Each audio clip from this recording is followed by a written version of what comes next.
আপনি কি একটা সত্যি কথা জানেন যে মানুষের ডেইলি 1 ঘন্টা হাঁটা উচিত? সো আমি এই জন্য হাঁটতে চলে আসছি পার্কে।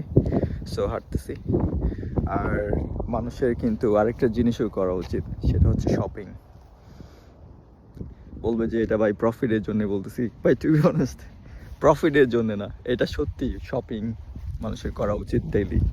ডেইলি না হইলেও মান্থলি, মান্থলি না হইলেও হচ্ছে যত বেশি পারেন। বেশি বেশি শপিং করলে কি হবে, আপনার মন হ্যাপি থাকবে। এই যে আপনি এটা বলছেন, এতে আমি নিজেও হ্যাপি। কারণ কি, আপনি যদি এটা পারচেস করেন, I will be happy.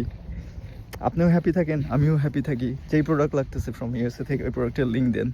R link দিলে কি হবে, প্রোডাক্টটা পারচেস করে দেবে ইউএসএ থেকে। বাট ইউএসএ পারচেসের আগে হচ্ছে আপনার পেমেন্ট করা লাগবে বাংলাদেশের টাকায়। আপনি জাস্ট পেমেন্ট করবেন বাংলাদেশের ব্যাঙ্ক অ্যাকাউন্টে। পেমেন্টের পরে কী হবে, পেমেন্টের পরে হচ্ছে আপনি ঘুমায় থাকবেন। আপনার কিচ্ছু করা লাগবে না, আপনার প্রোডাক্ট চলে যাবে আপনার ডোরে। That's all. You will be happy, I will be happy too. So হাঁটেন বেশি বেশি, হাঁটার পরে হচ্ছে এক্সারসাইজ করেন, এক্সারসাইজের পরে হচ্ছে অলসো শপিং করেন। Shopping necessary things, you know. That's all. Connect with you. 6BD. See you. Bye.